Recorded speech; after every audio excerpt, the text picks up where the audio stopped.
Hello, folks. Thanks for being here. Well, good afternoon, everyone. Tomorrow will mark 1 year since I took office. It's been a year of challenges, but it's also been a year of enormous progress. We went from 2 million people being vaccinated at the moment I was sworn in to 210 million Americans being fully vaccinated today. We created 6 million new jobs, more jobs in 1 year than any time before. The unemployment rate dropped to 3.9%. Child poverty dropped by nearly 40%, the biggest drop ever in American history. New business applications grew by 30%, the biggest increase ever. And for the first time in a long time, this country's working people actually got a raise. People, the bottom 40%, saw their income go up, the most of all those that got a raise. We cut health insurance premiums for millions of American families, and we just made surprise medical bills illegal in this country. You know those bills you get that you don't expect of $2,000 to $5,000 from the hospital beyond what you thought you were going to have to owe because of the consultation you weren't told was going to cost that much? No more. They're now illegal. Thanks to the American Rescue Plan and other actions we've taken, we've seen record job creation, record economic growth in the past year. Now, thanks to the bipartisan infrastructure bill, we're about to make a record investment in rebuilding America to take us to be the number one best infrastructure in the world. Well, now we're way below that. We'll be creating better jobs for millions of people, modernizing our roads, our bridges, our highways, our ports, our airports, everything from making clean water, removing lead pipes, that every American can turn on a faucet and drink clean water, urban and rural and suburban communities. It's going to make affordable high-speed internet available to every American in urban, rural, and suburban areas. We've never done that before. Now we are. We're in the process of getting that done. Still, for all this progress, I know there's a lot of frustration and fatigue in this country. And we know why. COVID-19, Omicron has now been challenging us in a way that it's the new enemy. But while it's cause for concern, it's not cause for panic. We've been doing everything we can, learning and adapting as fast as we can, and preparing for a future beyond the pandemic. All I know that after almost 2 years of physical, emotional, and psychological weight of this pandemic and the impact it's had on everyone, for many of us, it's been too much to bear. We're in a very different place now, though. We have the tools, vaccines, boosters, masks, tests, pills, to save lives and keep businesses and schools open. 75% of adults are fully vaccinated. We've gone from 90 million adults with no shots in arms last summer and down to 35 million with no shots as of today. And we're adding about 9 million more vaccinations each week.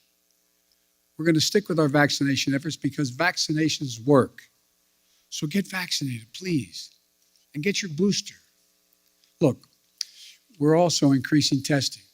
Should we have done more testing earlier? Yes, but we're doing more now. We've gone from 0 at-home tests a year ago to 375 million tests on the market in just this month. If you buy a test at a store, your insurance will reimburse you. On top of that, we're making 1 billion at-home tests available for you to order and be delivered to your home for free. Just visit covidtest.gov to know how to get that free test kit to your home. In addition, there are 20,000 sites where you can get tested in person for free now.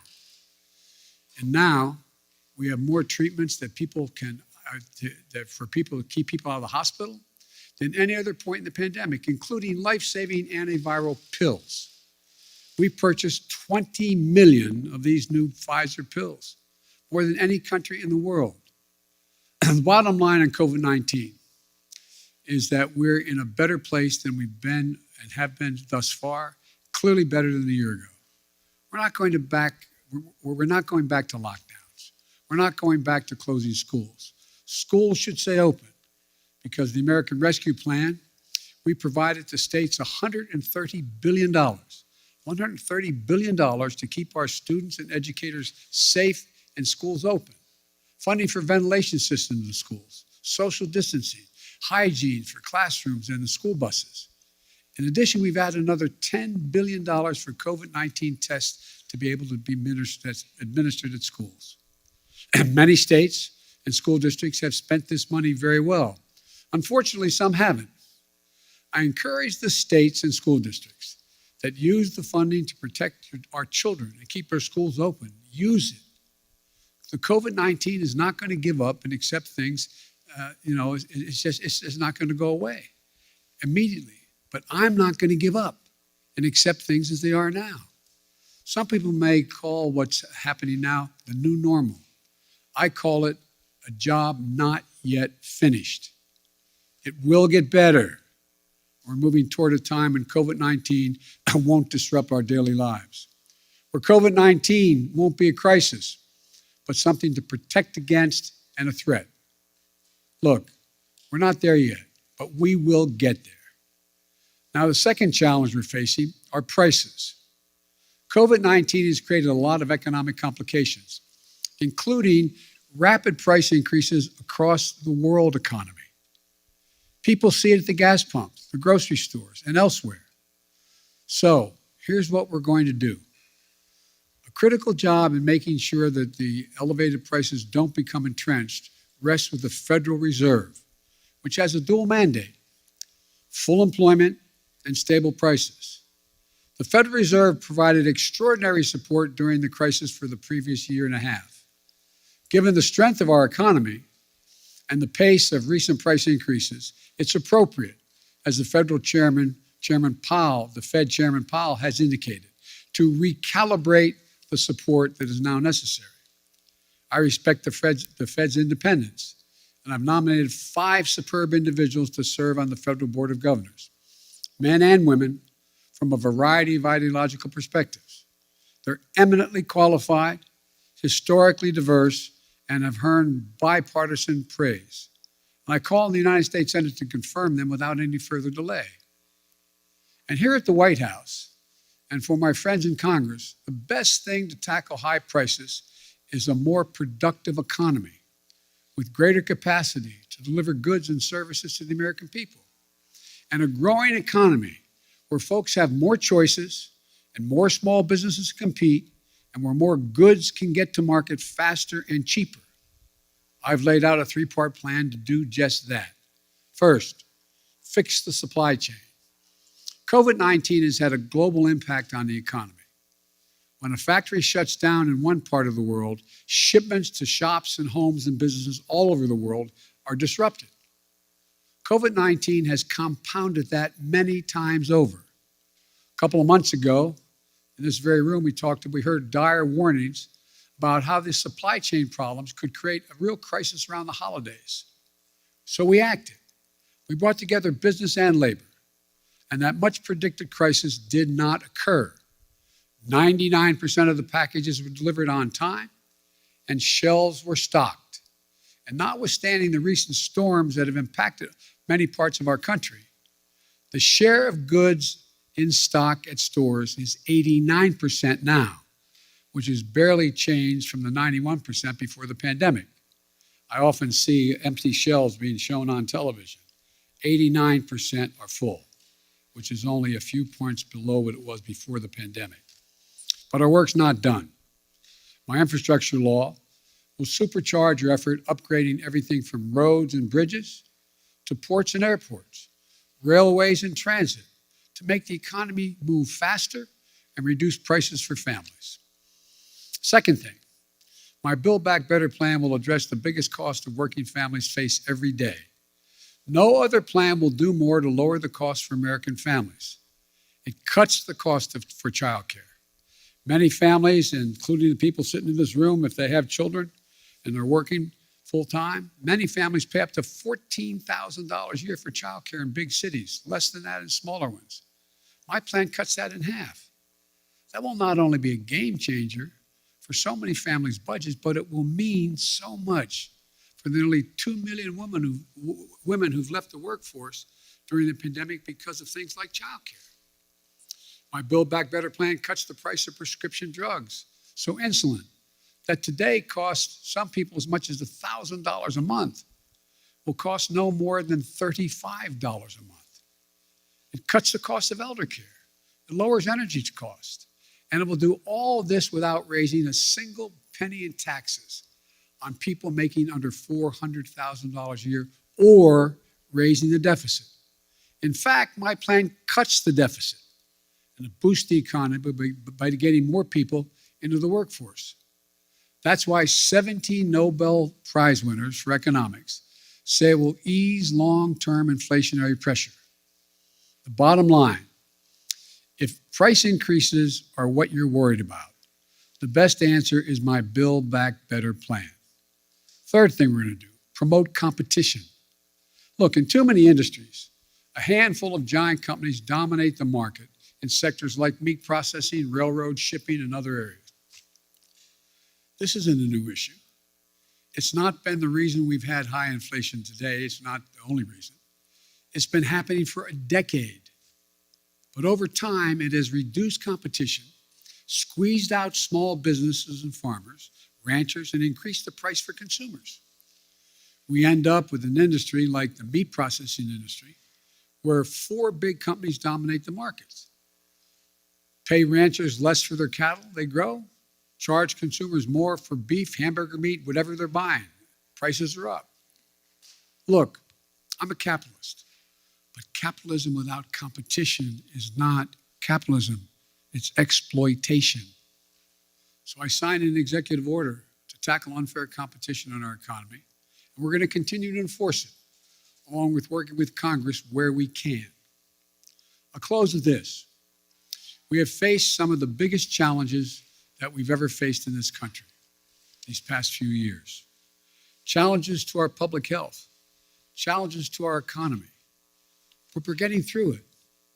And not only are we getting through it, we're laying the foundation for a future where America wins the 21st century by creating jobs at a record pace. Now we need to get inflation under control. We have developed an extraordinarily effective booster shots and antiviral pills. Now we need to finish the job to get COVID-19 under control. I've long said, it's never been a good bet to bet against the American people or America. I believe that more than ever today. We've seen the grit and determination of the American people this past year. But the best days of this country are still ahead of us, not behind us. Now, I'm happy to take questions. Yes. Thank you, Mr. President. I know some of my colleagues will get into some specific issues, but I wanted to zoom out on your first year in office. Inflation is up. Your signature domestic legislation is stalled in Congress. In a few hours from now, the Senate, an effort in the Senate to deal with voting rights and voting reform legislation is going to fail. COVID-19 is still taking the lives of 1,500 Americans every day, and the nation's divisions are just as raw as they were a year ago. Did you overpromise to the American public what you could achieve in your first year in office, and how do you plan to course correct going forward? Why are you such an optimist? Look, I didn't overpromise, but I have probably outperformed what anybody thought would happen. The fact of the matter is that we're in a situation where we have made enormous progress. You mentioned the number of deaths from COVID.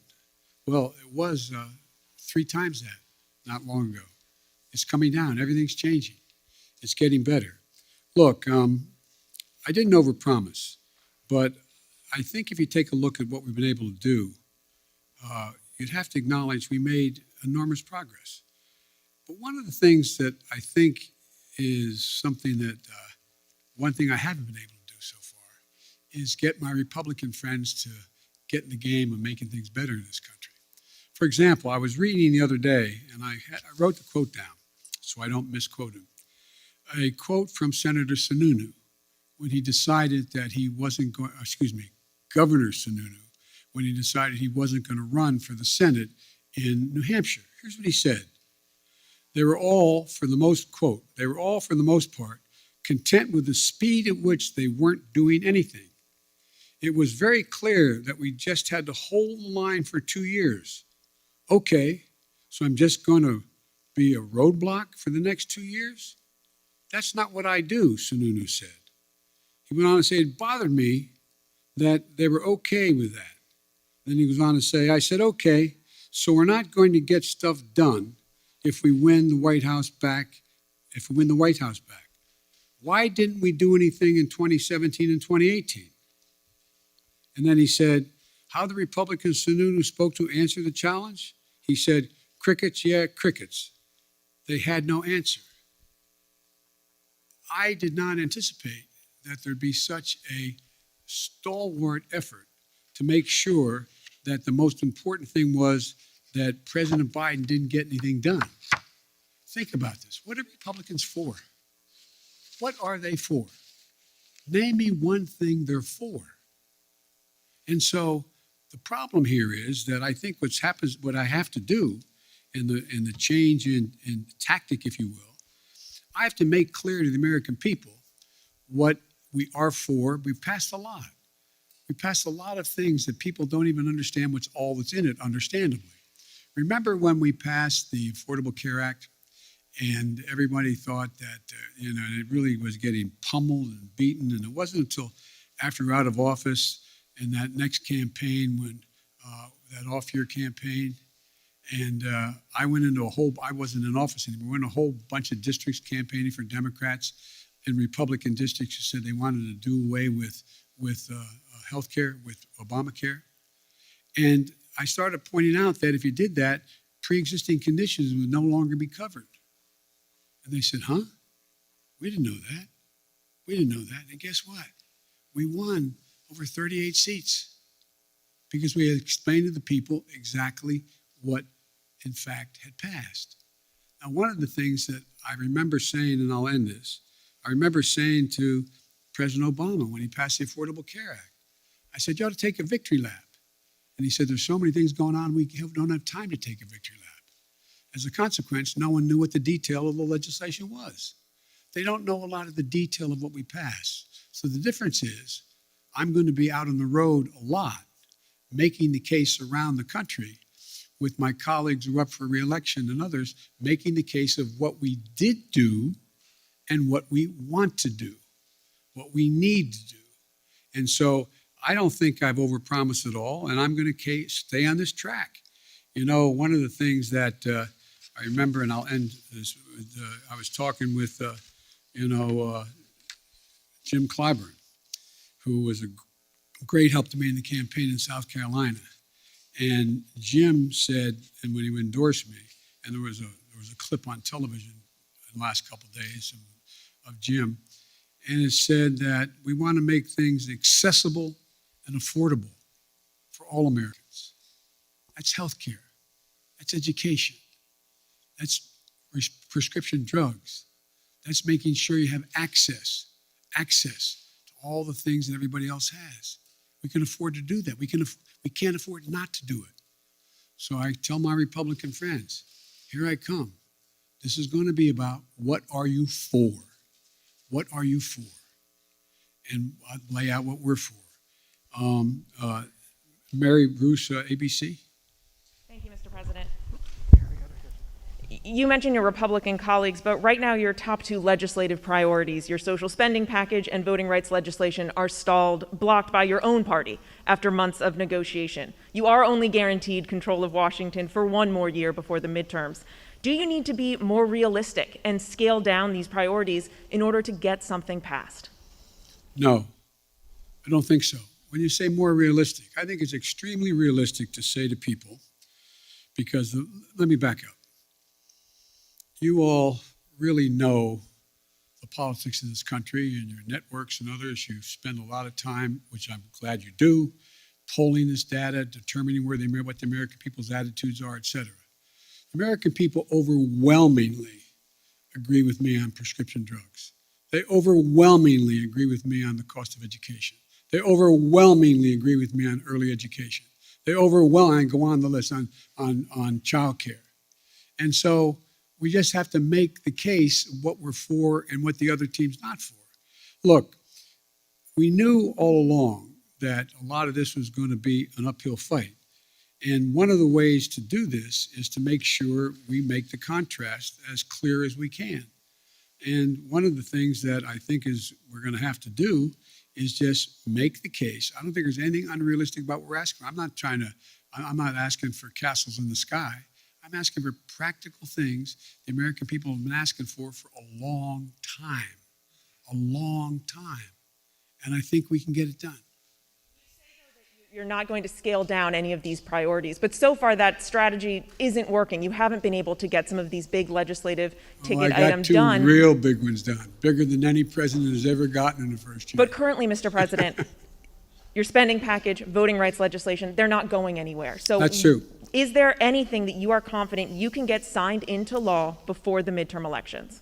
Yes, I'm confident we can get pieces, big chunks of the Build Back Better law signed into law. And I'm confident that we can take the case to the American people that the people they should be voting for who are going to oversee whether the elections in fact are legit or not should not be those who are being put up by the Republicans to determine that they're going to be able to change the outcome of the election.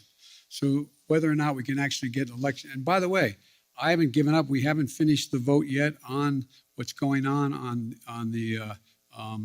voting rights and the John Lewis bill and others. But so, look, this is. I've been engaged a long time in public policy, and I don't know many things that have been done in one fell swoop.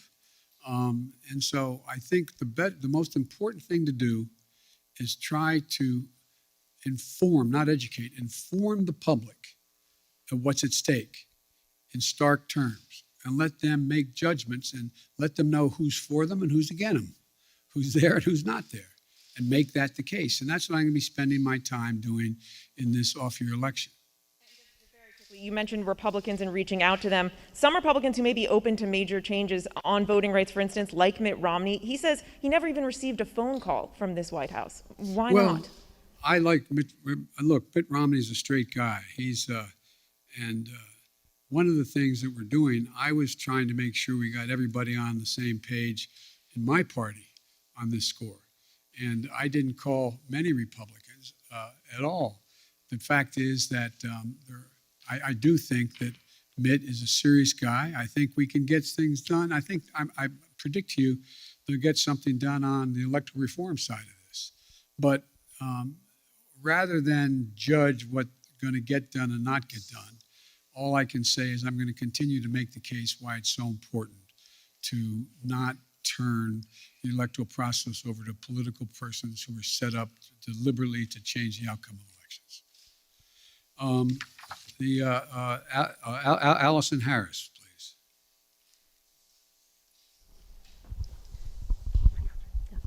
Thank you, Mr. President. Speaking of voting rights legislation, if this isn't passed, do you still believe the upcoming election will be fairly conducted and its results will be legitimate? Well, it all depends on whether or not we're able to make the case to the American people that some of this is being set up to try to alter the outcome of the election. And it's one thing, look, maybe I'm just being too much of an optimist.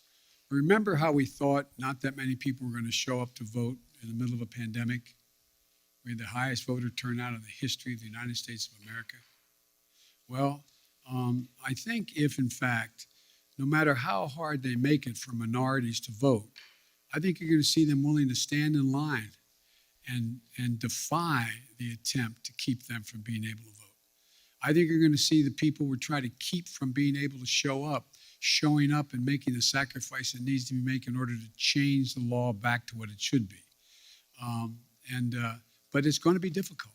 I make no bones about that. It's going to be difficult. But we're not there yet.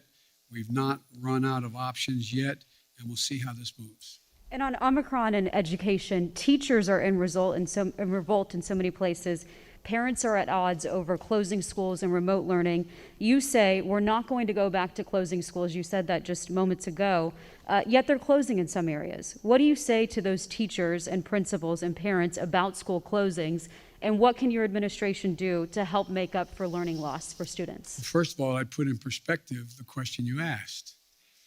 Very few schools are closing. Over 95% are still open. So you all phrase the questions when people, I don't think it's deliberate on your part, but you phrase the question if anyone watches this on television. My God, there must be, all those schools must be closing. What are we going to do? 95% are still open, number one. Number two, the idea that parents don't think it's important for their children to be in school, and teachers know it as well. That's why we made sure that we had the ability to provide the funding through the Recovery Act, through the act that the first act we passed, to be able to make sure schools were able to be safe. So we have new ventilation systems available for them. We have the way they scrub down laboratories and I mean the laboratories kids go to the bathroom, cafeterias, buses, etc. All that money's there. There's billions of dollars made available. It's there. Not every school district has used it as well as it should be used, but it's there. And so, in addition to that, there is now another $10 billion for testing of students in the schools. So I think as time goes on, it's much more likely you're going to see that number go back up from 95%, back up to 98, 99%. But the outfit, the individuals of the district that says we're not going to be open is always going to get, and I'm not being critical of any of you, it's always going to get front page. It's always going to be the top of the news. But let's put it in perspective.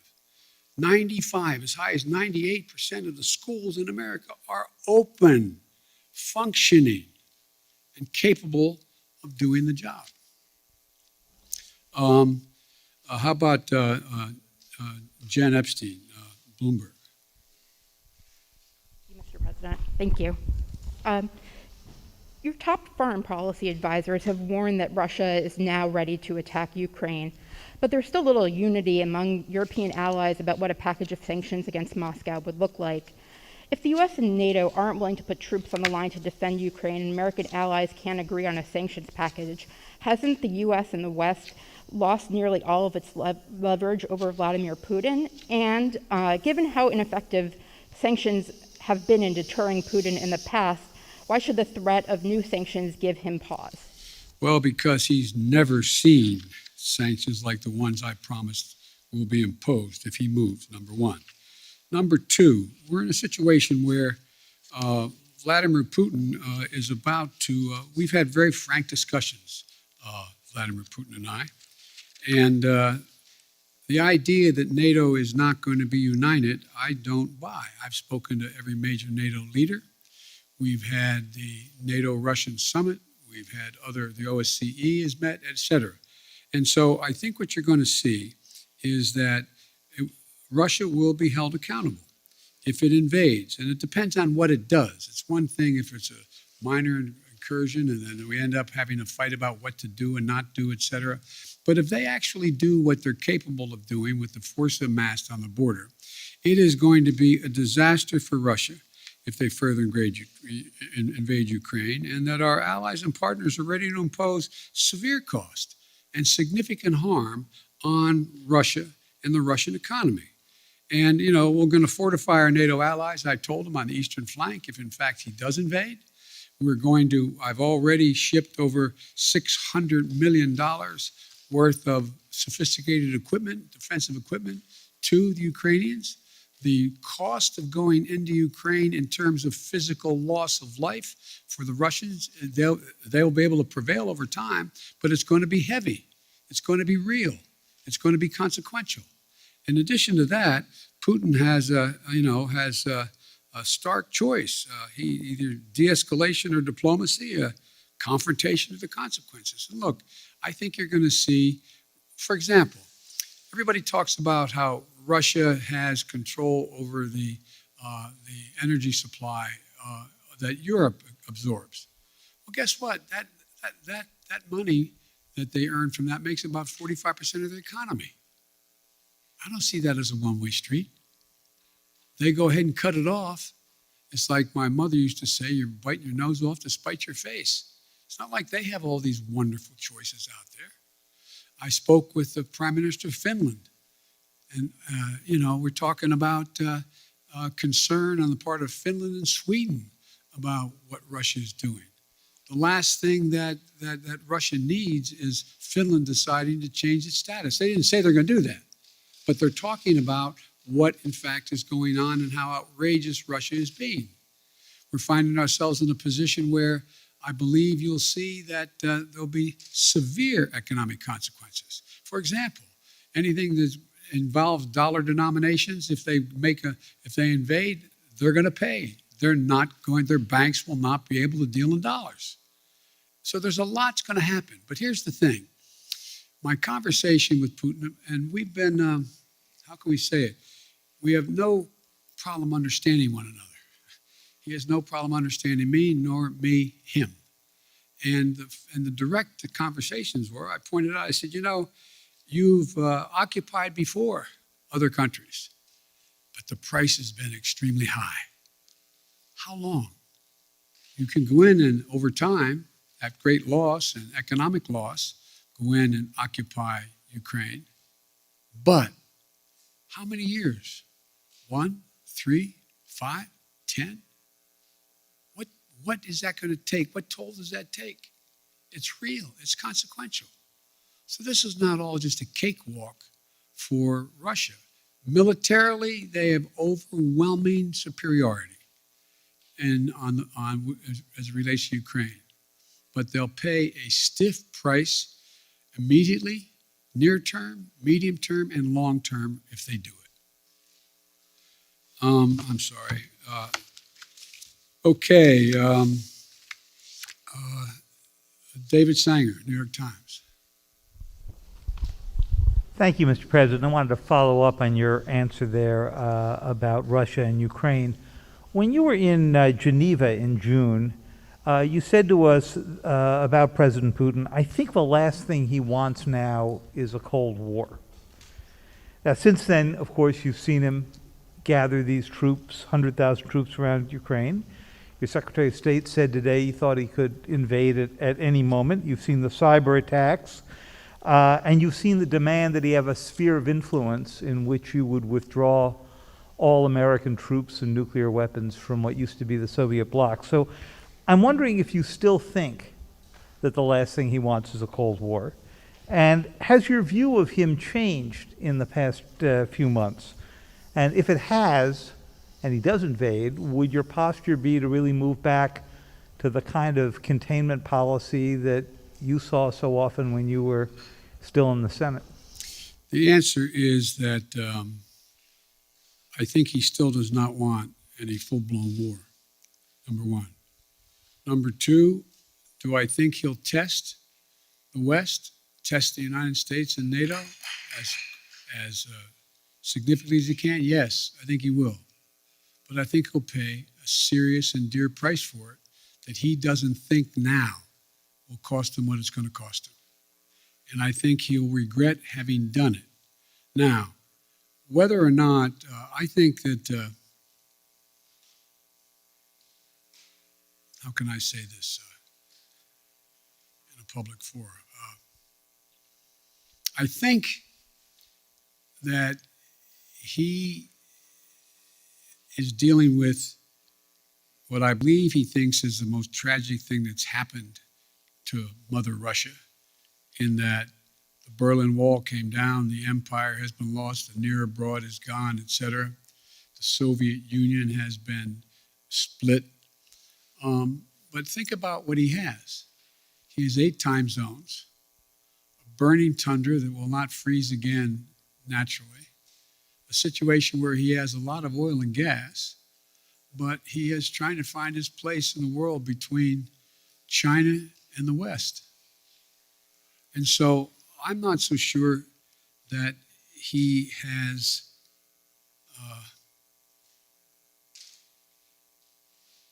David, I'm not so sure he has is certain what he's going to do. My guess is he will move in. He has to do something. And by the way, I've indicated to him the two things he said to me that he wants guarantees on. One is Ukraine will never be part of NATO. And two, that NATO there will not be strategic weapons stationed in Ukraine. Well, we can work out something on the second piece, pretending what he does along the Russian line as well, the Russian border in the European area of Russia. On the first piece, we have a number of treaties internationally and in Europe that suggest that you get to choose who you want to be with. But the likelihood that Ukraine is going to join NATO in the near term is not very likely, based on much more work they have to do in terms of democracy and a few other things going on there, and whether or not the major allies in the West would vote to bring Ukraine in right now. So there's room to work if he wants to do that. But I think, as usual, he's going to, well, I probably shouldn't go any further, but I think it will hurt him badly.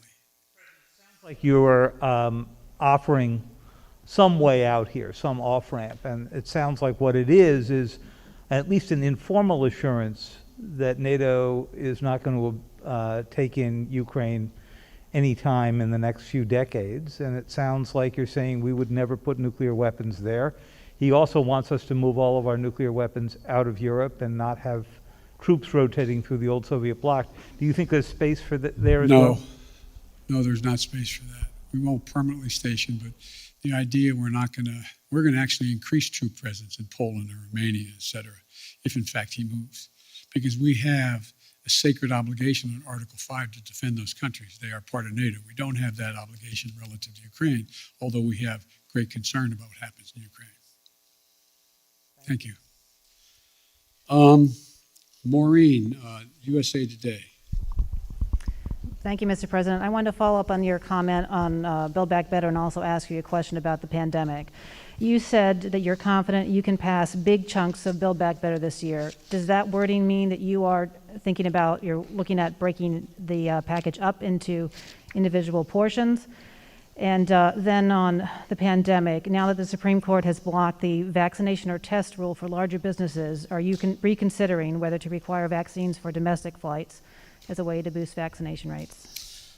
No, look, first of all, on the last part of the question, the Supreme Court decision, I think, was a mistake, but you still see thousands and thousands of people who work for major corporations having to be tested as a consequence of the decision made by the corporation, not by the standard I set that is there. I think you'll see that increase, not decrease, number one. What was the first part of your question? On your comment that you made that you're confident Yes. that major chunks of Build Back Yes. Better can pass, are you breaking it up? Does that Yes, mean? it's clear to me that that we're going to have to probably break it up. I think that we can get, and I've been talking to a number of my colleagues on the Hill, I think it's clear that we would be able to get support for the $500+ billion for energy and the environmental issues that are there, number one. Number two, I know that the two people who've opposed, on the Democratic side at least, support a number of the things that are in there. For example, Joe Manchin strongly supports early education, 3 and 4 years of age, strongly supports that. There is strong support for, I think, a number of the way in which to pay for these, pay for this proposal. So I think there is. I'm not going to negotiate against myself as to what should and shouldn't be in it, but I think we can break the package up, get as much as we can now, and come back and fight for the rest later.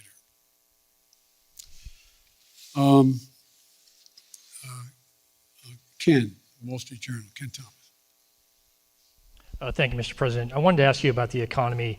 As you said earlier, Americans are feeling the squeeze of inflation. Oil prices have been at about a 7-year high recently.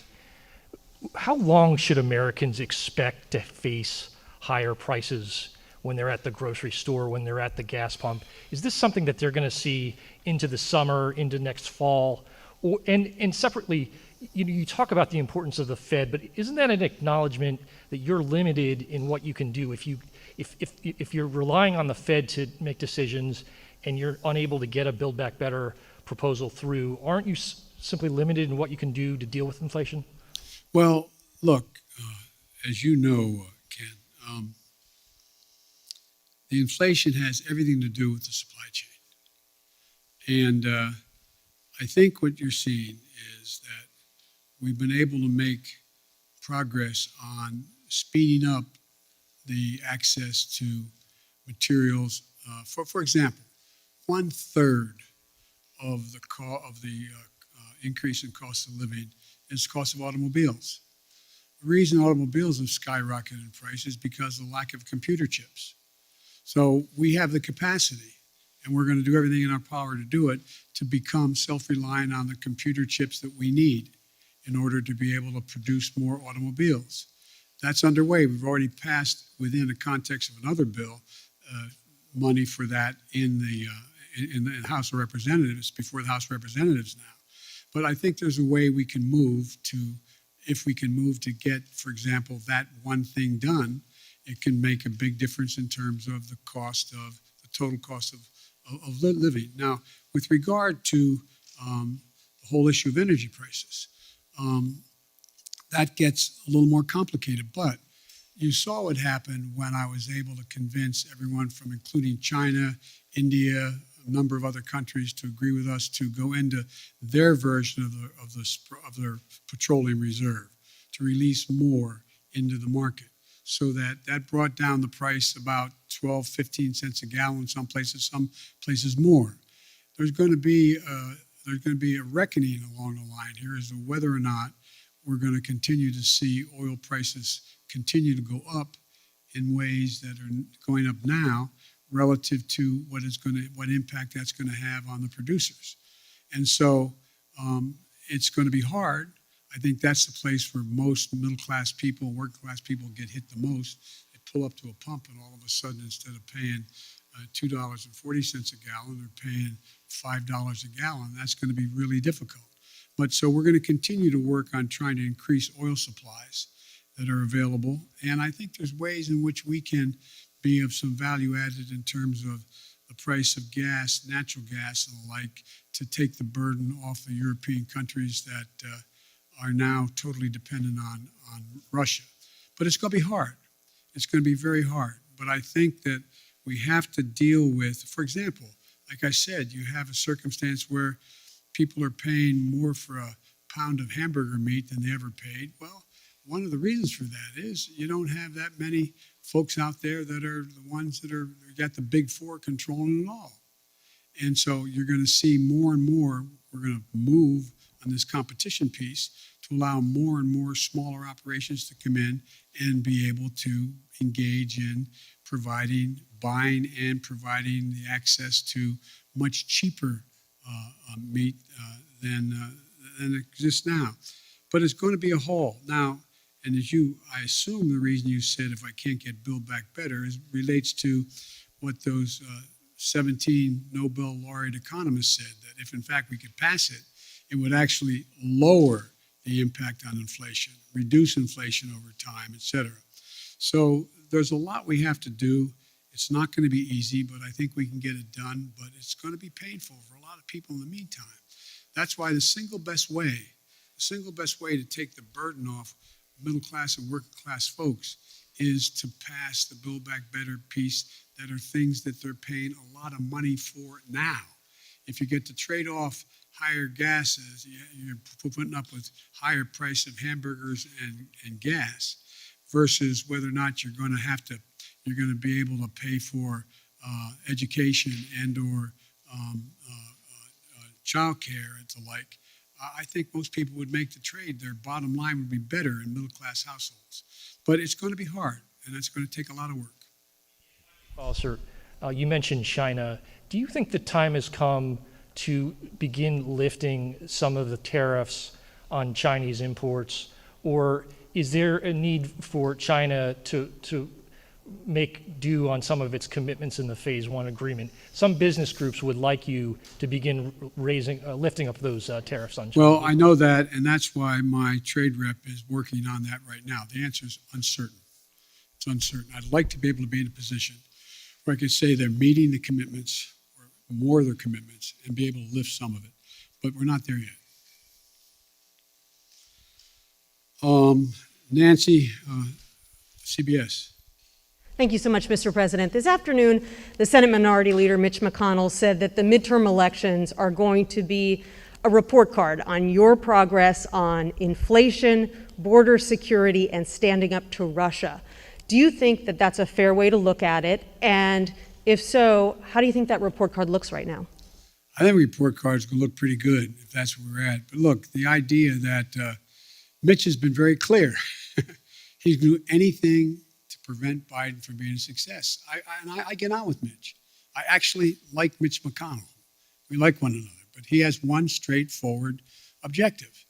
Make sure that there's nothing I do that makes me look good in his mind, with the public at large.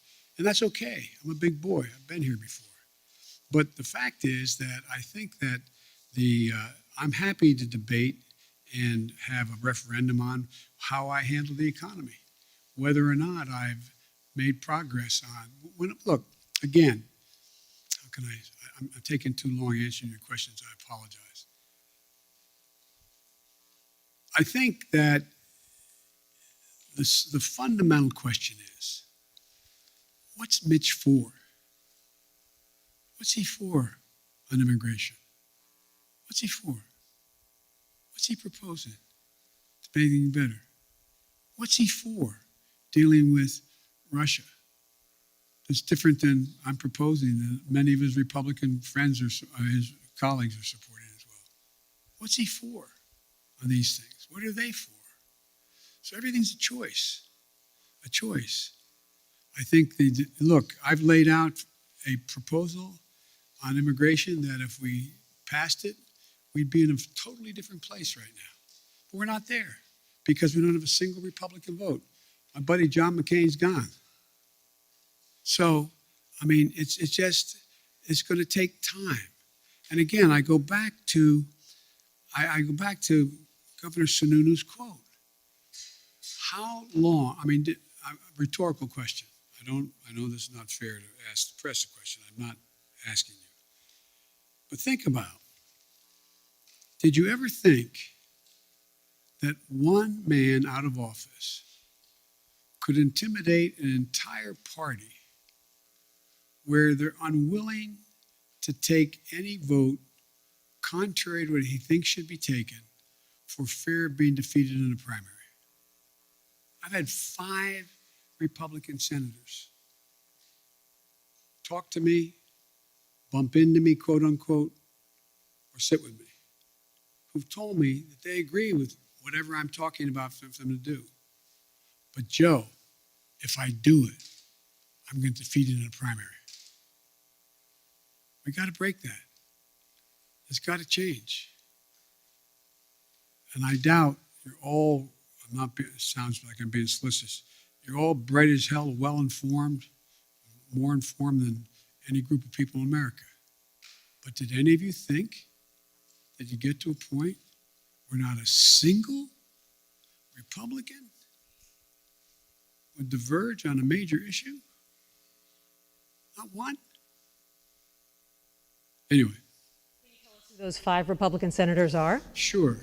No, are you kidding me? I maintain confidentiality. On voting but I'm rights, sure you've spoken to some. on voting rights, sir, Yes. at your first press conference 10 months ago, I asked you if there was anything you could do beyond legislation to protect voting rights. And at that time you said, yes, but I'm not going to lay out a strategy before you and the world now. Now that legislation appears to be hopelessly stalled, can you now lay out your strategy to protect voting rights? Well, I'm not prepared to do that in detail in terms of the executive orders I may be able to engage in and other things I can do. But one of the things we have done, we have significantly beefed up the number of enforcers in the Justice Department who are there to challenge these unconstitutional efforts, in our view, unconstitutional efforts on the part of the Republicans to stack the election and subvert the outcomes. We have begun to organize in ways that we didn't before the communities beyond the civil rights community to make the case to the rest of the American people what's about to happen, what will happen if, in fact, these things move forward. If I had talked to you, not you, I'm using you in an editorial sense, if I've talked to the public about the whole idea of subversion of elections by deciding who the electors are after the fact, I think people would have looked at me like, whoa. I mean, I taught constitutional law for 20 years, a 3-credit course in separation of powers, and on Saturday mornings when I was a senator. And I never thought we'd get into a place where we were talking about being able actually, what they tried to do this last time out, send different electors to the state legislative bodies to represent who won the election, saying that I didn't win, but Republican candidate won. I doubt whether anybody thought that would ever happen in America in the 21st century, but it's happening. And so I guess what I'm saying is, Nancy, is that I think that there are a number of things we can do, but I also think we will be able to get significant pieces of the legislation, if we don't get it all now, to build to get it so that we get a big chunk of the John Lewis legislation as well as the fair elections process. Sir, on COVID, if you don't mind, you touted the number of Americans who are now fully vaccinated with 2 shots, but even some of your own medical advisors say that people aren't fully protected unless they have that 3rd shot, a booster. Why hasn't this White House changed the definition of fully vaccinated to include that 3rd booster shot? Is it because the numbers of fully vaccinated Americans would suddenly look a lot less No, impressive? it's not that at all. It's just this has become clearer and clearer. And every time I speak of it, I say, if you've been vaccinated, get your booster shot. Everybody get the booster shot. It's the optimum protection you can have. You're protected very well with 2 shots. If it's the Pfizer, anyway, you're protected. But you are better protected with the booster shot. The definition right now. I'm following what the answer is yes, get the booster shot. It's all part of the same thing. You're better protected. Alex Alper, Reuters. Thank you, Mr. President. I wanted to follow up briefly on a question asked by Bloomberg. You said that Russia would be held accountable if it invades, and it depends on what it does. It's one thing if it's a minor incursion, and we end up having to fight about what to do and what not to do. Are you saying that a minor incursion by Russia into Ukrainian territory would not lead to the sanctions that you have threatened, or are you effectively giving Putin permission to make a small incursion into the country? Good question. That's how it did sound like, didn't it? The most important thing to do, big nations can't bluff, number one. Number two, the idea that we would do anything to split NATO, which would have a profound impact on profound impact on one of Putin's objectives is to weaken NATO, would be a big mistake. So the question is, if it's something significantly short of a significant invasion, or not even significant, just major military forces coming across. For example, it's one thing to determine that if they continue to use cyber efforts, well, we can respond the same way with cyber. They have FSB people in Ukraine now trying to undermine the solidarity within Ukraine about Russia and to try to promote Russian interest. But it's very important that we keep everyone in NATO on the same page. And that's what I'm spending a lot of time doing. And there are differences. There are differences in NATO as to what countries are willing to do depending on what happens, the degree to which they're able to go. And I want to be clear with you. The serious imposition of sanctions relative to dollar transactions and other things are things that are going to have a negative impact on the United States, as well as a negative impact on the economies of Europe as well, a devastating impact on Russia. And so I got to make sure everybody's on the same page as we move along.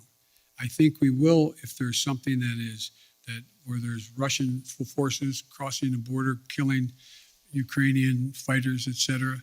I think that changes everything. But it depends on what he does, as to actually what extent we're going to be able to get total unity on the NATO front.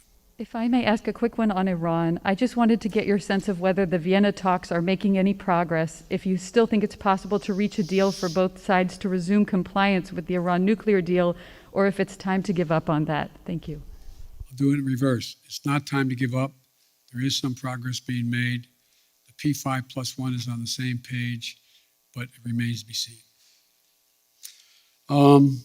Okay, Kristen, NBC. President. Very quickly on Russia, I do have a number of domestic policy issues, but on Russia very quickly, it seemed like you said that you have assessed, you feel as though he will move in. Has this administration, have you determined whether President Putin plans to invade or move into Ukraine, as you said? Look, the only thing I'm confident of is that decision is totally, solely, completely a Putin decision. Nobody else is going to make that decision. No one else is going to impact that decision. He's making that decision. And I suspect it matters which side of the bed he gets up on in the morning as to exactly what he's going to do. And I think it is not irrational, if he wanted to talk about dealing with strategic doctrine and dealing with force structures in Europe and in the European parts of Russia. But I don't know whether he's decided he wants to do that or not.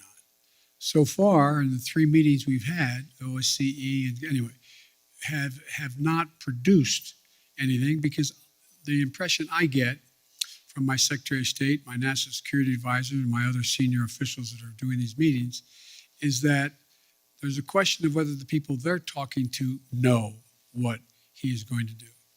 So the answer is, but based on a number of criteria as to what he could do. For example, for him to move in and occupy the whole country, particularly from the north, from Belarus, he's going to have to wait a little bit till the ground's frozen so he can cross. To move in a direction where he wants to talk about what's going. We're continuing to provide for defense capacities to the Ukrainians. We're talking about what's going on in both the Baltic and the Black Sea, et cetera. There's a whole range of things that I'm sure he's trying to calculate how quickly he can do what he wants to do and what does he want to do. But he's an informed individual. And I believe he's calculating what the immediate, the short term, and the near term, and the long term consequences of Russia will be. And I don't think he's made up his mind yet. I want to ask you about your domestic agenda. You've gotten a lot of questions about voting rights, Mr. President, but I want to ask you about black voters, one of your most loyal constituencies. Yep. I was in Congressman Clyburn's district yesterday in South Carolina. You opened this news conference talking about him. I spoke to a number of black voters who fought to get you elected, and now they feel as though you are not fighting hard enough for them and their priorities. And they told me they see this push on voting rights more as a last-minute PR push than it is a legitimate effort to get legislation passed. So what do you say to these black voters who say that you do not have their backs, as you promised on the campaign trail? I've had their back. I've had their back my entire career. I've never not had their back. And I started on the voting rights issues long, long ago. That's what got me involved in politics in the first place. And I think part of the problem is, look, there's there's significant disagreement in every community on whether or not the timing of assertions made by people has been in the most timely way. So I'm sure that there are those who are saying that why didn't Biden push John Lewis bill as hard as he pushed it the last month? Why didn't he push it 6 months ago as hard as he did now? The fact is that there's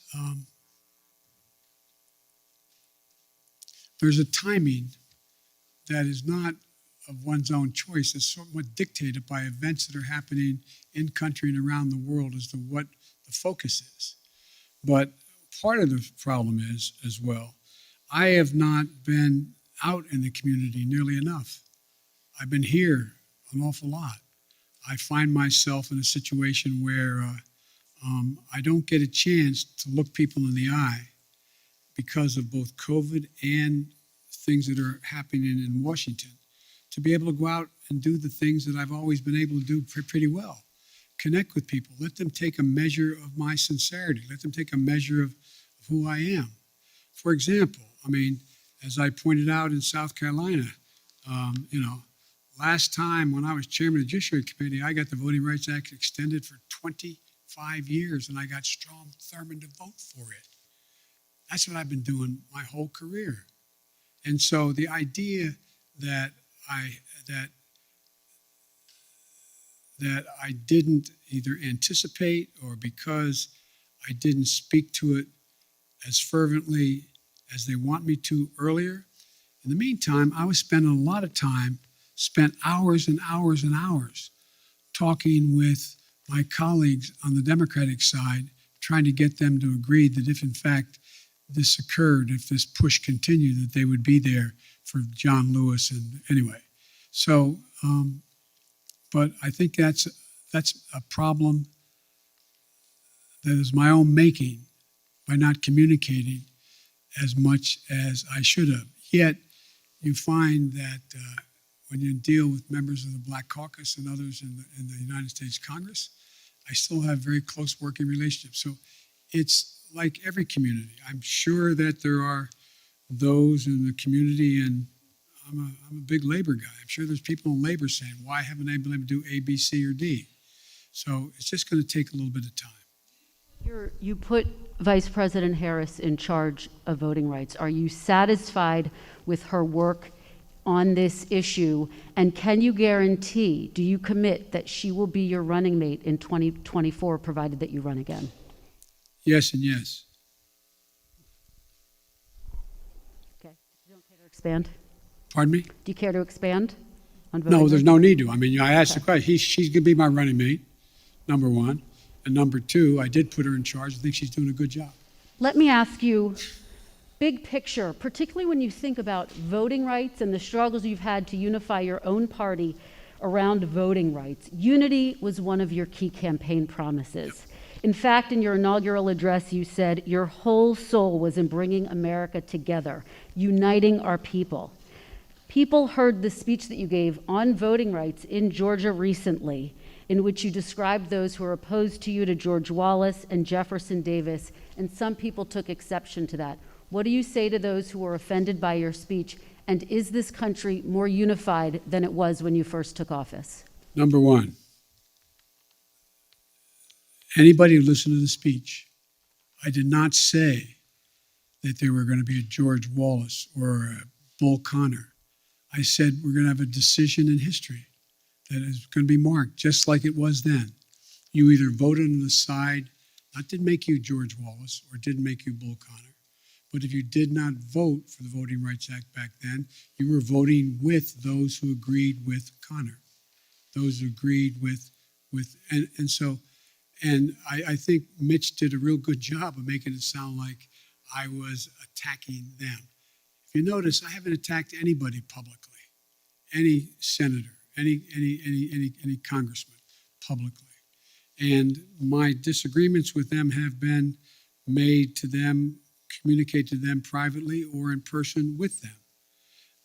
My desire still is, look, I underestimated one very important thing.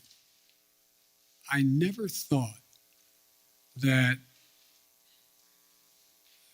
the Republicans, like for example, I said, they got very upset. I said, there are 16 members of the present United States Senate who voted to extend the Voting Rights Act.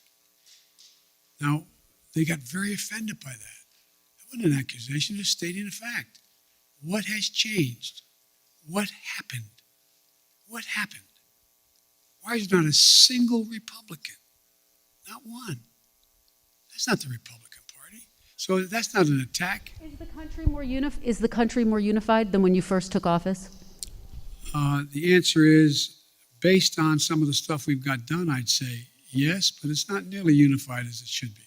Look, I still contend, and I know you'll have a right to judge me by this, I still contend that unless you can reach consensus in a democracy, you cannot sustain the democracy. And so this is a real test, whether or not my counterpart in China is right or not when he says autocracies are the only thing that are going to prevail because democracies take too long to make decisions and countries are too divided. I believe we're going through one of those inflection points in history that occurs every several generations or even more than that, even more time than that, where things are changing almost regardless of any particular policy. The world's changing in big ways. We're going to see, you've heard me say this before, we're going to see more change in the next 10 years than we've seen in the last 50 years because of technology, because of fundamental alterations in alliances that are occurring, not because of any one individual, just because of the nature of things. And so I think you're going to see an awful lot of transition. And the question is, can we keep up with it? Can we maintain the democratic institutions that we have, not just here, but around the world, to be able to generate democratic consensus on how to proceed? It's going to be hard. It's going to be hard, but it requires leadership to do it. And I'm not giving up on the prospect of being able to do that. Thank you.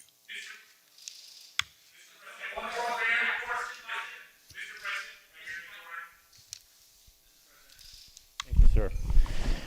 There are deep questions among Americans about the competence of government, from the messy rollout of 5G this week to the Afghanistan withdrawal to testing on COVID. What have you done to restore Americans' faith in the competence of government?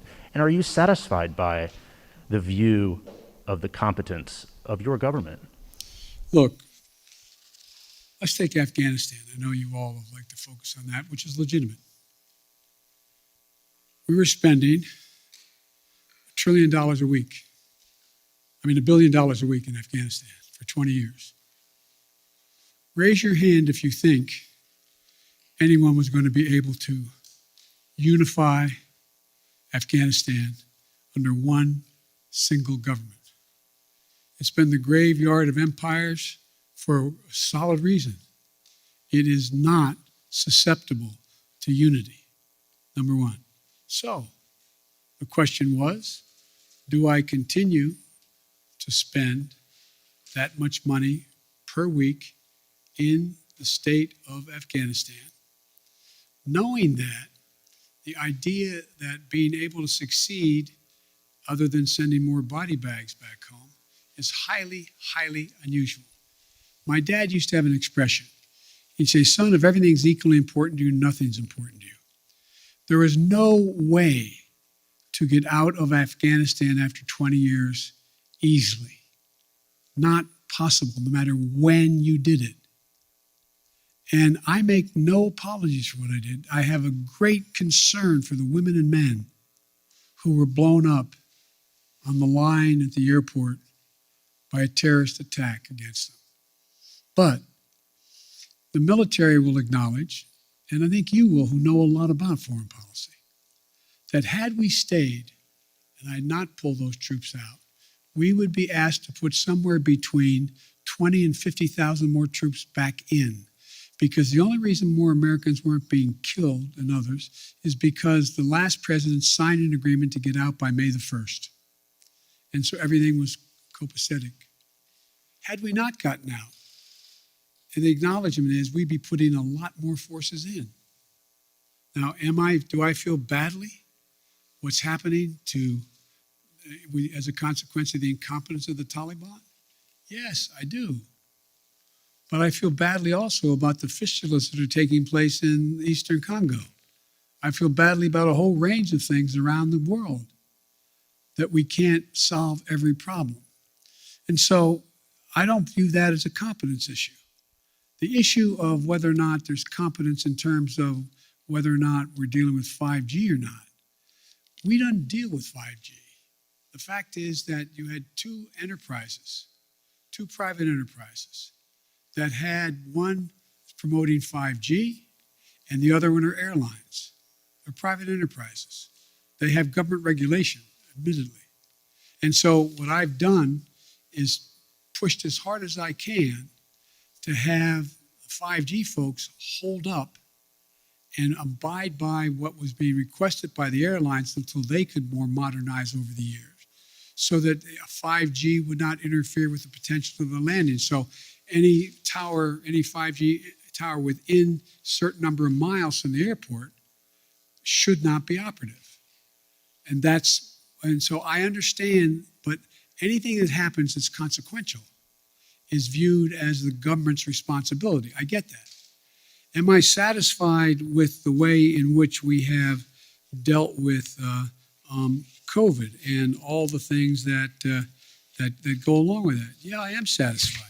I think we've done remarkably well. You know, the idea that on testing we should have done it quicker, but we've done remarkable since then. What we have more testing going on than anywhere in the world. And we're going to continue to increase that.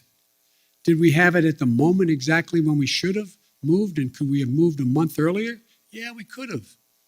But with everything else that's going on, I don't view that as somehow a mark of incompetence. Look, think of what we did on COVID. When we were pushing on AstraZeneca to provide more vaccines. Well, guess what? They didn't have the machinery to be able to do it. So I physically went to Michigan, stood there in a factory with the head of AstraZeneca and said, we'll provide the machinery for you. This is what we'll do. We'll help you do it so that you can produce this vaccine more rapidly. I think that's pretty hands-on stuff. We also said right now, when the hospitalizations are overrunning hospitals and you have docs and nurses out because of COVID, they have COVID. We put thousands of people back in those hospitals. Look at all the military personnel we have there, first responders. Nobody has ever organized a strategic operation to get as many shots in arms by opening clinics and being able to get so many people vaccinated. What I'm doing now is not just getting significant amounts of vaccines to the rest of the world, but they now need the mechanical way is how they get shots in arms. So we're providing them to know how to do that. Now, should everybody in America know that? No, they don't necessarily know that. They're just trying to figure out how to put three squares on the table and stay safe. But so I do think the place where I was a little disappointed, I wish we could have written it differently, is when we did the legislation to provide the funding for COVID and the money we provided for the states to be able to deal with keeping schools open. Some of them didn't do a very good job. Some are still holding the money. I don't have the authority to do anything about that. I think that's not particularly competent. There's things that could and should have been done. They could have moved faster. So I understand the frustration. You know, I remember, I think it was, I forget which cabinet member saying to Barack Obama, where something was going on, and he said, well, you can be sure, Mr. President, of the millions of employees you have out there, somebody's screwing up right now. Somebody's screwing up. So, it's just but I think you have to look at things that we used to look at on balance. What is the trajectory of the country? Is it moving in the right direction now? I don't know how we can say it's not. I understand the overwhelming frustration, fear, and concern with regard to inflation and COVID. I get it. But the idea, if I told you when we started, I tell you what I'm going to do, first year I'm going to create over 6 million jobs. I'm going to get unemployment down to 3.9%. I'm going to generate, and I named it all. You'd look at me like you're nuts. Maybe I'm wrong. President, at least in our recent memory, with as much Washington experience as you entered this office with, but yet after we sit here for more than an hour, I'm not sure I've heard you say if you would do anything differently in the second year of your term. Do you plan to do anything differently? Yeah, look, the thing I have to do... Are you satisfied with your team here at the White House, sir? I'm satisfied with the team. There's 3 things I'm going to do differently now that I've gotten the critical crises out of the way in the sense of that movement, knowing exactly where we're going. Number 1, I'm going to get out of this place more often. I'm going to go out and talk to the public. I'm going to do public fora. I'm going to interface with them. I'm going to make the case of what we've already done, why it's important, and what we'll do, what will happen if they support what else I want to do. Number 2, I'm bringing in more and more now that I have time. I mean, literally, like you, I'm not complaining. It's, 12, 14 hours a day, no complaints. I really mean it sincerely. But now that certain of the big chunks have been put in place and we know the direction, I'm also going to be out there seeking the more advice of experts outside, from academia to editorial writers to think tanks, and I'm bringing them in, just like I did early on, bringing in presidents and historians to get their perspective on what we should be doing, seeking more input, more information, more constructive criticism about what I should and shouldn't be doing. And the third thing that I'm going to be doing a lot more of is being in a situation where I'm able to I'm going to be deeply involved in these off-year elections. We're going to be raising a lot of money. We're going to be out there making sure that we're helping all of those candidates, and scores of them have already asked me to come in and campaign with them, to go out and make the case in plain, simple language as to what it is we've done, what we want to do, and why we think it's important.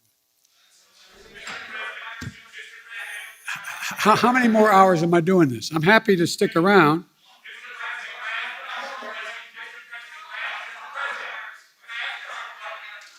You always ask me the nicest questions. I know you do. All right. None of them make a lot of sense to me, but Well, let's try. Fire away. Come on. A new year. Why are you trying so hard in your first year to pull the country so far to the left? Well, I'm not.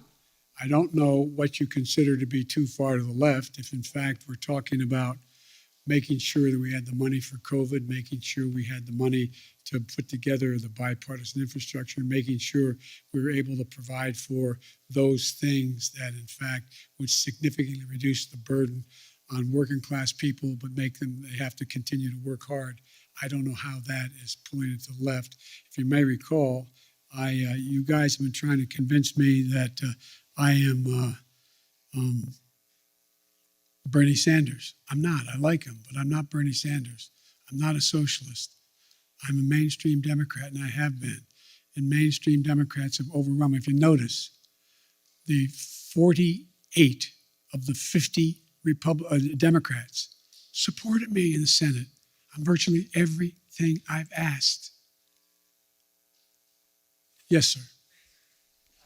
I wanted to clarify. A moment ago, you were asked whether or not you believed that we would have free and fair elections in 2022 if some of these state legislatures reformed their voting protocols. You said that it depends. Do you think that they would in any way be illegitimate? Oh yeah, I think it easily can be illegitimate. Imagine if in fact Trump has succeeded in convincing Pence to not count the votes. Imagine if. In regards to 2022, sir, the midterm Oh, elections. 2022, I mean, imagine if those attempts to say that the count was not legit. You have to recount it, and we're not going to count, we're going to discard the following votes. I mean, sure, I'm not saying it's going to be legit. It's the increase in the prospect of being illegitimate is in direct proportion to us not being able to get these reforms passed. But I don't think you're not going to see me, and I don't think you're going to see the Democratic Party give up on coming back at assuming that the attempt fails today. One more, sir. You campaigned and you ran on a return to civility, and I know that you dispute the characterization that you called folks who would oppose those voting bills as being Bull Connor or George Wallace, but you said that they would be sort of in the same camp. No, I didn't say that. Look what I said. Go back and read what I said and tell me if you think I called anyone who voted on the side of the position taken by Bull Connor that they were Bull Connor.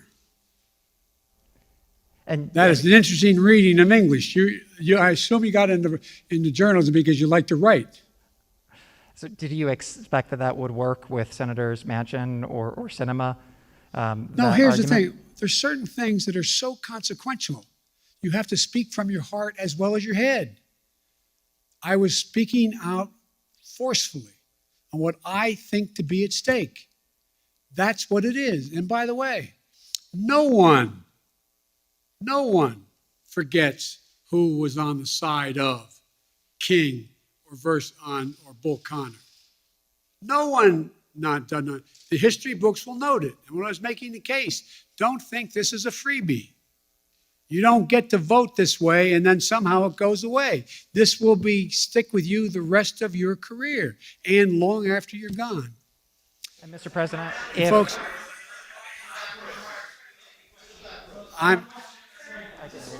okay, whoa. Hang on, guys.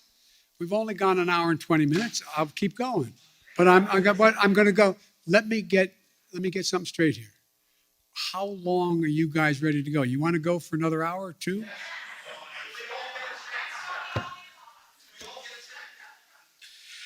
Okay. I'm going to go. I tell you what, folks. I'm going to go another 20 minutes till 1:15. Okay? Yes, sir.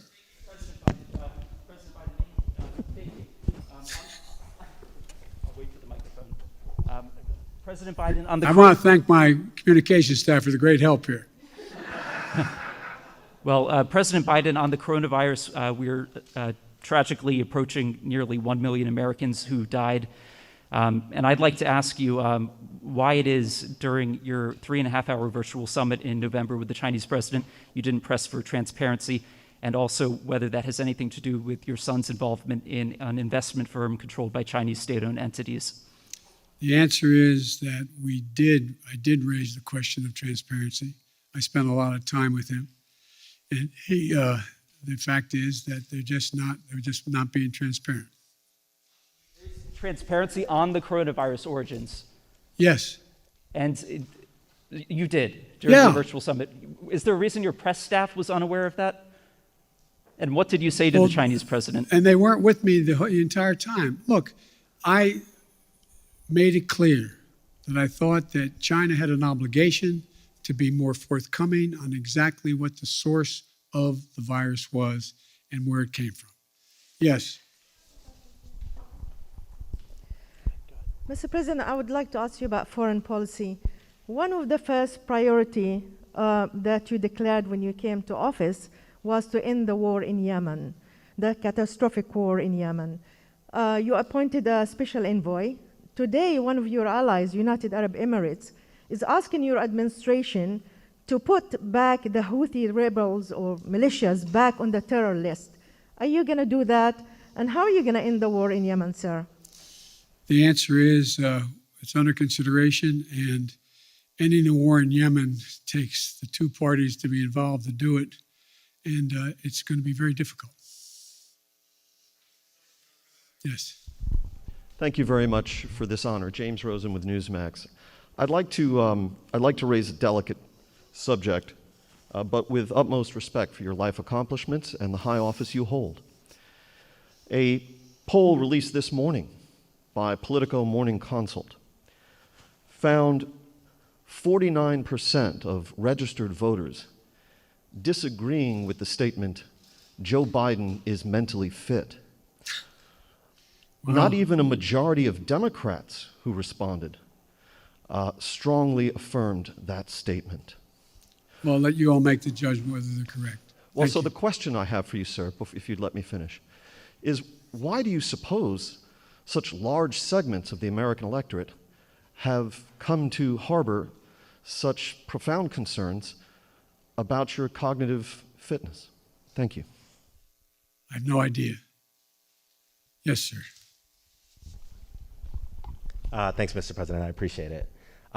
I wanted to sort of address or ask about attention that's sort of been in this press conference on unifying the country, because you campaigned on two things. One of them is being able to accomplish big things, and the other is the ability to unify the country. And even today, you've talked about sort of a different posture with Republicans. And I wonder if you still think it's possible to do both of those things. We have to. We have to. And I mean, as long as I hold public office, I'm going to continue to attempt to do both things. One more follow-up. Around this time last year when you were campaigning in Georgia, I think one of the things you told people was the power is literally in your hands. You know, if voters give Democrats the House and the Senate and the presidency, that all these big things can get accomplished. And, you know, we've seen stalemate, we've seen things being stymied. Why should folks believe you this time around? Can you think of any other president that's done as much in 1 year? Name one for me. I'm asking you. I'm serious. You guys talk about how nothing's happened. I don't think there's been much on any incoming president's plate that's been a bigger menu than the plate I had given to me. I'm not complaining. Knew that running in. And the fact of the matter is we got an awful lot done. An awful lot done. And there's more to get done. But look, let me ask a rhetorical question. No, I won't. Anyway. Thank you. Yes.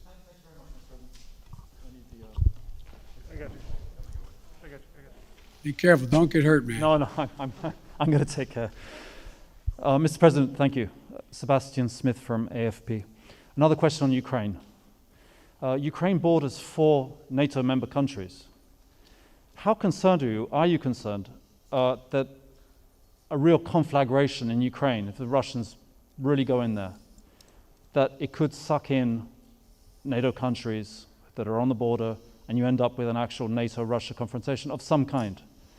And secondly, are you entertaining the thought of a summit with Vladimir Putin as a way to perhaps try and put this whole thing to bed, address their concerns, and negotiate a way out of this?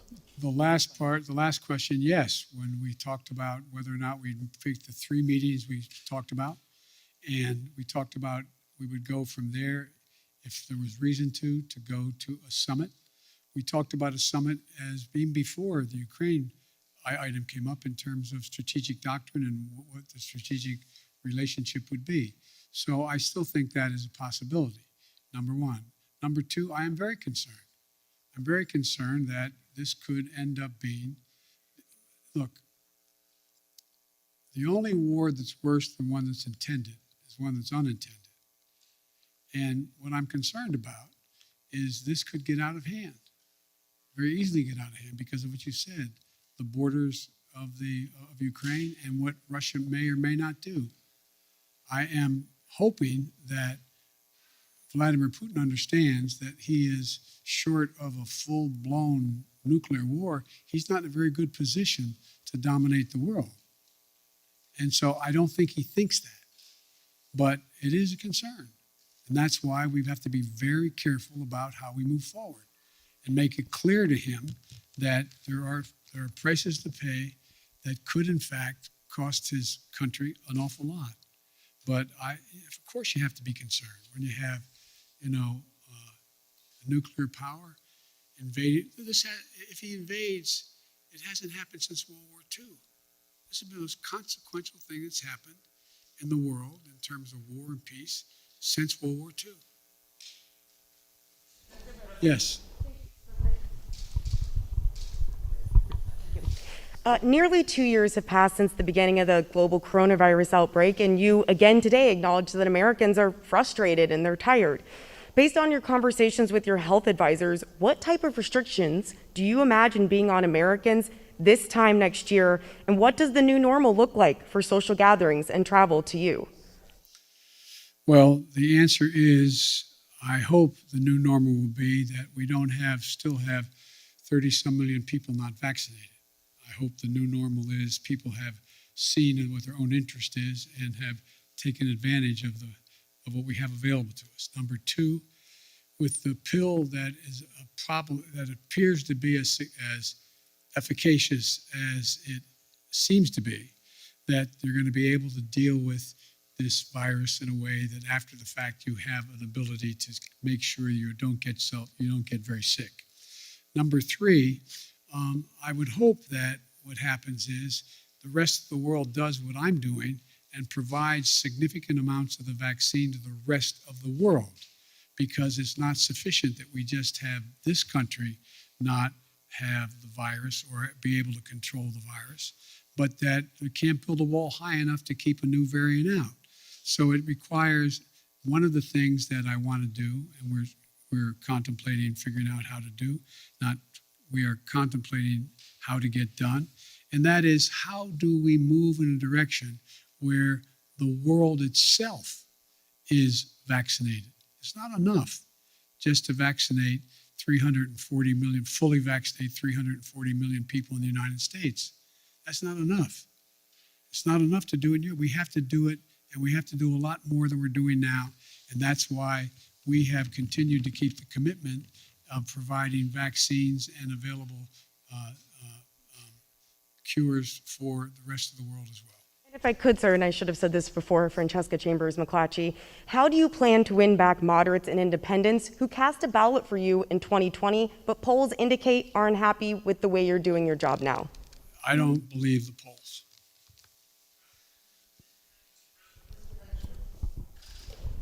Well, why don't you just go down the road there? Thank you, Mr. President. To follow up on some of the questions about the vaccination program, you've given dozens of speeches this year urging Americans to get vaccinated.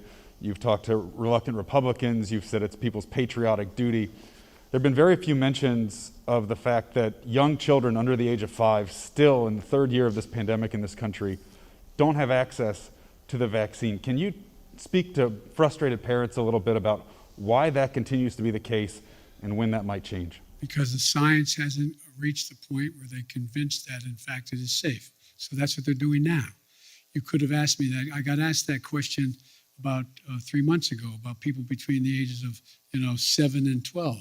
Well, they got to the point where they felt secure in the number of tests they had done and the tests they had run, that it was safe. So it will come.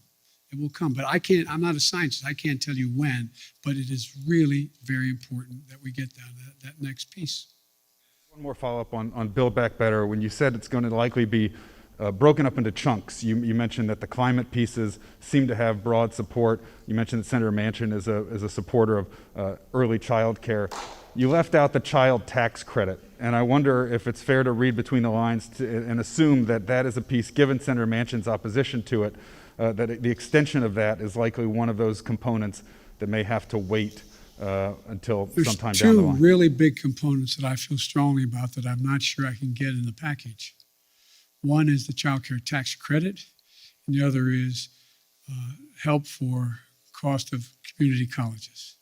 They are massive things that I've run on, I care a great deal about, and I'm going to keep coming back at whatever floor I get to be able to try to get chunks or all of that done. Yes, sir. Next man next to you, left. Thank you, Mr. President. My name is Pedro Rojas. I'm with Univision National News. This is actually my first press conference here. It's good to meet you in person. We always have long press conferences. Awesome. I got a couple of questions for you. Number one, you said that you want to convey your message by getting out there in the country. I wonder if you're planning on traveling also to South America and other countries in the Western Hemisphere, given the fact that China has gained a lot of influence in the region. And the second question is, what will be your message for residents in this country that are struggling every time they go to the gas station, every time they go to the grocery store and see the prices going high, and the pharmacy? I happen to come from South Texas, where I saw a lot of people struggling financially in the last few months, and so I wonder what is the message you want to spread to them. Well, I tried to answer that 7 different ways today about how to deal with inflation. But let me answer the first question. I spent a lot of time in South America and in Latin America. When I was vice president, I spent the bulk of my 8 years basically in Europe and/or in Latin America. I'm in contact with the leaders of the countries in South America. We're working closely with making sure that we do everything, for example, with to deal with helping the countries in question, particularly those in Central America, to be able to help them with their ability to deal with the people don't sit around in Guatemala and say, I got a great idea. Let's sell everything we have, give the money to a coyote, take us across a terribly dangerous trip up through Central America and up through Mexico and sneak us across the border, drop us in the desert. Won't that be fun? People leave because they have real problems. And one of the things I've done when I was a vice president, got support with, although I don't have much Republican support anymore, is provide billions of dollars to be able to say to those countries, why are people leaving? And how are you going to reform your own system? And that's we've worked on a long time. It still needs a lot more work, and we're focusing on that. I also believe I've spent a lot of time talking about and dealing with policy having to do with Maduro, who is a little more than a dictator right now, and the same thing in Chile and not the same thing, but with Chile as well as Argentina. So look, I made a speech a while ago when I was vice president, saying that if we were smart, we have an opportunity to make the Western Hemisphere a democratic hemisphere. And we were moving in the right direction under the last administration, the Obama-Biden administration. But so much damage was done as a consequence of the foreign policy decisions the last president made in Latin America, Central America, and South America, that we now have, when I call for a summit of the democracies, I call that, and a number of nations showed up for this summit of democracy. What is it that's going to allow us to generate? We've actually had a reduction in the number of democracies in the world. And it seems to me there's nothing more important. We used to talk about, when I was a kid in college, about America's backyard. It's not America's backyard. Everything south of the Mexican border is America's front yard. And we're equal people. We don't dictate what happens in any other part of this continent or the South American continent. We have to work very hard on it. But the trouble is we're having great difficulty making up for the mistakes that have been made the last 4 years, and it's going to take some time. Yes, gentleman in the back. And then I'll go to this side, okay? Thank you, Mr. President. Alexander Nazarian, Yahoo News. And thank you for holding this press conference. I hope there's more of them. Anytime you have extra 3 hours, we can do it. We'll stay for a couple more. You said you were surprised by Republican obstruction of your agenda, but didn't the GOP take exactly the same tactic when you were vice president to Barack Obama? So why did you think they would treat you any differently than they treated him? First of all, they weren't nearly as obstructionist as they are now, number one. They stated that, but you had a number of Republicans we worked with closely. From John McCain, a number of Republicans we worked closely with. Even back in those days, Lindsey Graham. And so the difference here is there seems to be a desire to work with them. And I didn't say my agenda. I'm saying, what are they for? What is their agenda? they had an agenda back in the administration when the 8 years we were president and vice president. But I don't know what their agenda is now. What is it? The American public is outraged about the tax structure we have in America. What are they proposing to do about it? Anything? Have you heard anything? I mean, anything. I haven't heard anything. The American public is outraged about the fact that we're the state of the environment, the vast majority of the public. What have they done to do anything to ameliorate the climate change that's occurring other than to deny it exists? So what I'm saying is the difference between then and now is not only the announcement that was made, anything to stop Barack Obama. I get that part. But what eventually happened, we were able to get some things done.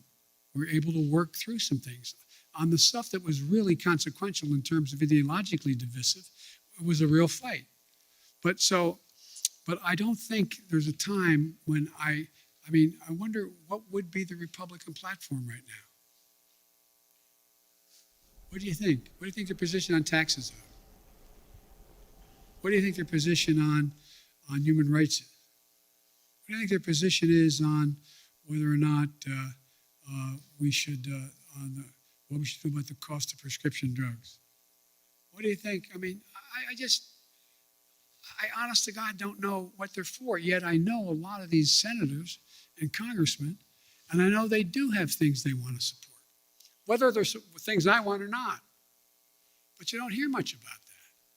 And every once in a while, when you hear something where there's a consensus, it's important but a small item, and it doesn't get much coverage at all where it occurs. I'm not mean coverage. I mean, there's not much discussion about it. So I just think it's a different, and I don't know that no matter how strongly one supports as a Republican and or supports the former president of the United States, I don't know how we can't look at what happened on January 6th and think that's a problem. That's a real problem. One more question, Mr. President. By the way, it's a quarter of, guys, so I'm going to do this. If you answer me easy questions, I'll give you quick answers. There's an increasing concern, I think, among some Democrats that even if schools do continue to open, and I get that most of them are now open, Republicans will weaponize this narrative of you and other leading Democrats, allowing them to stay closed in the midterms next year.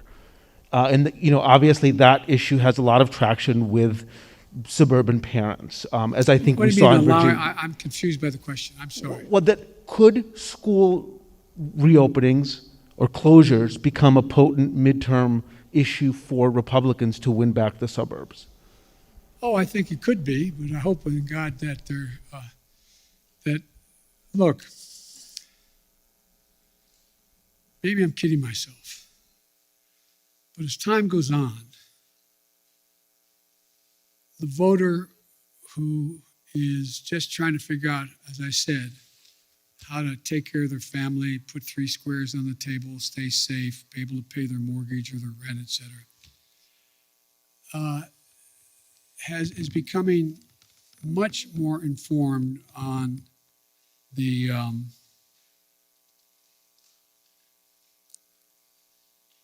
motives of some of the political players and some of the political parties. And I think that they are not going to be as susceptible to believing some of the outlandish things that have been said and continue to be said. Every president, not necessarily in the first 12 months, but every president the first couple of years, every president, of the last presidents, at least 4 of them, have had polling numbers that are 44% favorable. So it's this idea that, but not you all, but now it is, well, Biden's at, one poll showed him at 33%. The average is 44, 45%. One poll him at 49%. I mean, the idea that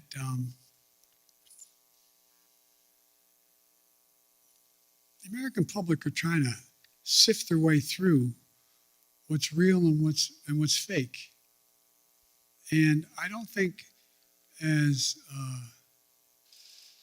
I've never seen a time when the political coverage, the choice of what political coverage the voter looks to has as much impact on as what they believe. They go to get reinforced in their views, whether it's MSNBC or whether it's Fox or whatever. I mean, and one of the things I find fascinating that's happening, and you all are dealing with it every day, and it will impact on how things move, is that a lot of the speculation in the polling data shows that the cables are heading south. They're losing viewership. No? Well, Fox is okay for a while, but it's not gaining. And a lot of the rest are predicted to be not very much in the mix in the next 4 to 5 years. I don't know whether that's true or not. But I do know that we have sort of put themselves in certain alleys. And they've decided that, how many people who watch MSNBC also watch Fox, other than they're a politician trying to find out what's going on in both places? How many people, again, I'm no expert in any of this, but the fact is, I think you have to acknowledge that what gets covered now is necessarily a little bit different than what gets covered in the past. I've had a couple, well, I shouldn't get into this,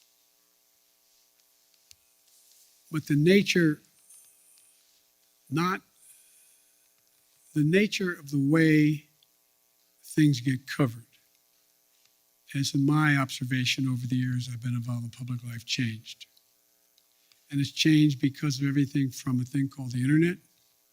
It's changed because of the way in which we have self-identified perspectives based on what channel you turn on, what network you look at, not network, what cable you look at. And it's never quite been like that. Anyway. On behalf of the Correspondents Association, thank you very much for standing for our questions. We hope the public has found it as enlightening as those of us in the room have. I want to ask you, sir, about one of the overriding... I can still stand. It's amazing. We appreciate it. We very much do. So the question I want to ask you gets to accountability, sir. On one of the top public concerns, of course, which is the coronavirus and the government's response to it, whether it's confusion over what style of mask to wear, when to test, how to test, where to test. The public is confused, sir, and you see that in the drop-off in the polling on this question. Why did you tell Jeff that you were satisfied with your team? Why are you not willing to make or interested in making any changes, either at the CDC or other agencies, given the fact that the messages have been so confusing? Well, first of all, the messages, to the extent they've been confusing, is because the scientists, they're learning more. They're learning more about what's needed and what's not needed. And so the fact is that the one piece that has gotten a lot of attention is the communications capacity of the CDC. Well, she came along and said, look, I'm a scientist, and I'm learning. I'm learning how to deal with stating what is the case that we've observed. But look, I think that it's a little bit like saying, when we went through the whole issue of how to deal with polio and the polio shots, what was said in the beginning was, oh, no, it's changed a little bit. We moved this way or that way. Or when we dealt with anything else. I mean, this was a brand new virus, a brand new phenomenon. Some of it was deadly. Other was more communicable. This is an unfolding story. It's the nature of the way diseases spread. We're going to learn about it in a lot of other areas, not just COVID-19. And so I think, I look at it this way. Think about how astounding it was within the time frame that it took to be able to come up with a vaccine. You used to write about that. Pretty amazing how rapidly they came up with a vaccine that saved hundreds of thousands of lives. Did everything get right? No. And by the way, the idea whether anyway, I'm talking too much. Thank you, Mr. Yes, President. ma'am. I have two really simple questions. I promise.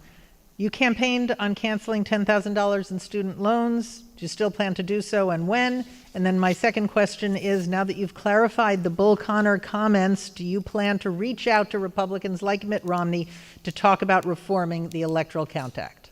Yes, I'm happy to speak out. I've met with I've talked to Mitt on other occasions, and by the way, I reached out to the minority leader as well at the time that he made his speech, and so I have no reluctance to reach out to any Republican and anyone and I've made it clear.